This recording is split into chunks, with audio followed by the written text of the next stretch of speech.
నమస్తే SR7 TV news కి స్వాగతం.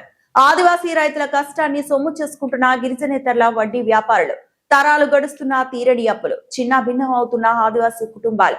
ములుగు జిల్లా ఏటూరు నగరం ITDA కార్యాలయాన్ని ఆదివాసీ హక్కుల పోరాటం సమితి తుడుందెబ్బ ఆధ్వర్యంలో తాడువాయి, వజ్ర, గంగారం, కన్నాయిగూడెం ఆదివాసీ రైతులపై అధిక వడ్డీ వసూలు చేస్తున్న గిరిజనేతరుల వ్యాపారులపై చట్టపరమైన చర్యలు తీసుకోవాలని ఏపీఓకి మెమోరాండం ఇవ్వడం జరిగింది. ఈ సందర్భంగా తుడుందెబ్బ జాతీయ అధ్యక్షులు ఈసం సుధాకర్ మాట్లాడుతూ, భారత రాజ్యాంగం 5వ షెడ్యూల్ ఏరియాలో గిరిజన రైతుల నుండి విపరీతమైన అధిక వడ్డీలతో గిరిజనేతరులు షెడ్యూల్ ఏరియా 1960 వడ్డీ వ్యాపార నిషేధిత చట్టాలను వ్యతిరేకంగా వ్యాపారాలు చేస్తూ ఆదివాసీ రైతుల అధిక వడ్డీ వసూలు చేస్తూ వేధిస్తూ మనోవేదనకు గురి చేస్తున్నారని, విత్తనాలు, ఎరువులు ఇప్పించి అమాయక ఆదివాసీల నుండి అధిక వడ్డీ వసూలు చేస్తున్నారని, వాళ్ళ భూములను అప్పుల కింద గుంజుకుంటున్నారని, వారి ప్రాంతం నుండి వారినే గెంటేసే పరిస్థితి ఉందని, కావున గిరిజనేతరుల వడ్డీ వ్యాపారులు నిషేధ చట్టం ప్రకారం చర్యలు తీసుకోవాలని వారు డిమాండ్ చేస్తున్నారు.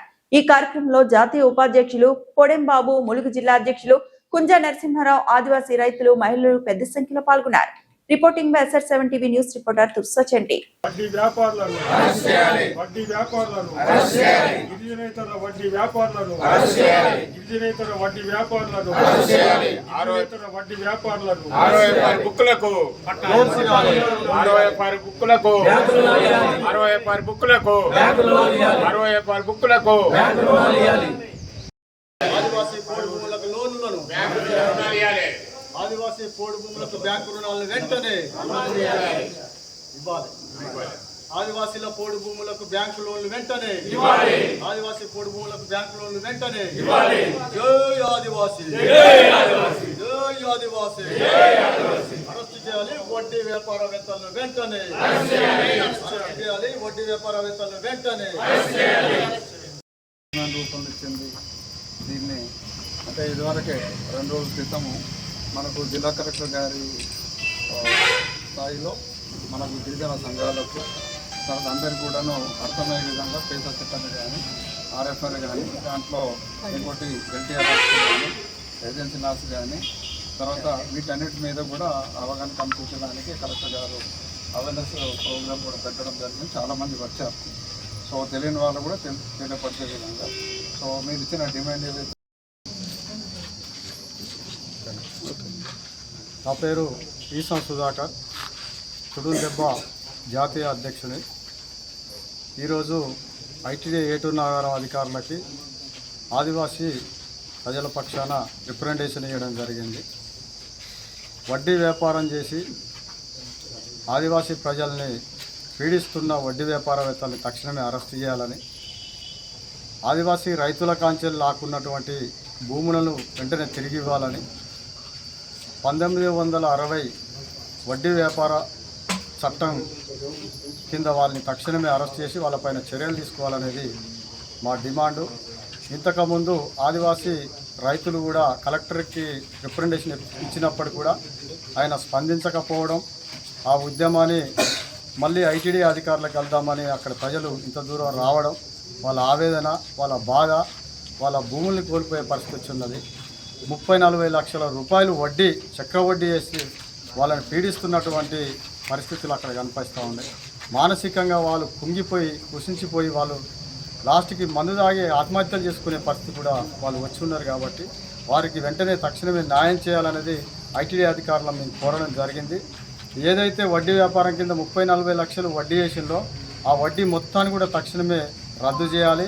ఆ వడ్డీ వ్యాపారవేత్తల్ని అరెస్ట్ చేయాలి. వాళ్ళని షెడ్యూల్ ఏజెన్సీ ప్రాంతం నుంచి వెళ్ళి బయటికి వెళ్ళగొట్టాలనేది కూడా మేము ITDA అధికారులకి విన్నవించడం జరిగింది. ఒకవేళ అది జరగని ఎడల మళ్ళీ 2 నెలల్లో పెద్ద ఎత్తున ఆదివాసీ ఉద్యమాలు పుంజుకుంటాయని చెప్పి ఇక్కడ ITDAని ముట్టడిస్తామని చెప్పేది కూడా నేను తెలియపరుస్తూ ఉన్నాను. దాంతోపాటు ITDAలో నుంచి అందవలసిన సంక్షేమ పథకాలు, ఎరువులు కావచ్చు, సీడ్స్ కావచ్చు, ఆదివాసీ ప్రజలకి ITDA అధికారులు ఇవ్వకపోవడం వల్లే ఇక్కడ ఉన్నటువంటి అమాయక ఆదివాసీలు వడ్డీ వ్యాపారం కింద నలిగిపోతున్నారు అనే విషయాన్ని కూడా వాళ్ళకి గుర్తు చేయడం జరిగింది. 1 నెల 2 నెలల కాలంలో ఆదివాసీ రైతులందరూ కూడా విత్తనాలు కావచ్చు, ఎరువులు కావచ్చు ITDA ద్వారా సబ్సిడీల ద్వారా అందియాలనేది కూడా మేము డిమాండ్ చేస్తూ ఉన్నాం. దాంతోపాటు ఆదివాసీ రైతులు కలిగి ఉన్నటువంటి పోడు భూములకి బ్యాంకులలో రుణాలు ఇవ్వకపోవడం కూడా దీనికి ఒక కారణం. వాళ్ళకి పెట్టుబడి దొరకలేనటువంటి పరిస్థితులలో వడ్డీ వ్యాపారవేత్తల కిందికి పోయి వాళ్ళక్కడ వడ్డీ వ్యాపారాల చేతుల్లో నలిగిపోతున్నారు. కాబట్టి ఐటీడీఏ ద్వారా బ్యాంకు రుణాలు ఇప్పించాలి, సబ్సిడీ రుణాలు కూడా మొత్తం ఇవ్వాలి. ఏదైతే హక్కుపత్రాలు కలిగి ఉన్న భూములకన్నిటి కూడా బ్యాంకులలో లోన్లు ఇవ్వాలనేది కూడా మేము ప్రధానమైనటువంటి డిమాండ్ పెట్టినాం. ఈ డిమాండ్ల పట్ల అధికారులు స్పందించని ఎడల ఒక నెల 15 రోజులలో మా తుడుందెబ్బ కార్యాచరణను ప్రకటిస్తాం. పెద్ద ఎత్తున వేలాది మందితో కూడా ఈ సమస్యలకి పరిష్కారం దొరకకపోతే, అధికారులు స్పందించకపోతే ఒక్క నెల 15 రోజులలో వేలాది మందితో ఐటీడీఏ కార్యాలయాన్ని ముట్టడిస్తాం అనేది కూడా తెలియజేస్తా ఉన్నాను. జై ఆదివాసీ, జై ఆదివాసీ. రాజ్యాంగ పరంగా ఫిఫ్త్ షెడ్యూల్ ద్వారా ఏర్పడినటువంటి ఒక గొప్ప చట్టం వడ్డీ వ్యాపార నిషేధ చట్టం. గిరిజనేతరులు ఆదివాసీ ప్రాంతాల్లో వడ్డీ వ్యాపారులు చేయకూడదు. అది అక్కడ నిషేధ చట్టం. దాన్ని అమలు చేయాల్సిన బాధ్యత ఐటీడీఏకు ఉంది, ఐటీడీఏ అఫీషియల్స్కు ఉంది. కాబట్టి తాడువాయి ములుగు జిల్లా తాడువాయి కొన్ని గ్రామాల్లో కానీ కొత్తగూడ మహబూబాద్ జిల్లా కొత్తగూడ గంగారంలో కొన్ని గూడాలలో ఈ వ్యాపారస్తులు రెచ్చిపోతున్నారు. ఆదివాసుల యొక్క రక్త మాంసాలని పీండుకొని డబ్బులు సంపాదించి మైదాన ప్రాంతాలలో రియల్ ఎస్టేట్ వ్యాపారులు పెద్ద పెద్ద భవనాలు కట్టుకొని రియల్ ఎస్టేట్ వ్యాపారాలు చేస్తూ వాళ్ళు జీవిస్తున్నటువంటి పరిస్థితి ఉన్నది. కాబట్టి వడ్డీ వ్యాపారాలపైన ఐటీడీఏ అధికారులు ఈ ఇరువురు కలెక్టర్లకు మహబూబాదు ములుగు కలెక్టర్లతో పాటు కఠినమైన ఐపీసీ సెక్షన్స్ ప్రకారంగా ఎస్పీలు చర్యలు తీసుకునే విధంగా, కింది స్థాయి ఎస్ఐలు సిఐలు అందరు తీసుకునే విధంగా ఆదేశాలు జారీ చేయాలని చెప్పేసి ఈరోజు నేను తుడుందెబ్బ జాతీయ ప్రధాన కార్యదర్శిగా చెప్తున్నా. లేని ఎడల మళ్ళీ మేము మే నెల 18వ తారీఖు నాడు పాకాల కొత్తగూడెంలో జరిగేటటువంటి బహిరంగ సభ లోపల ప్రకటన చేస్తాం.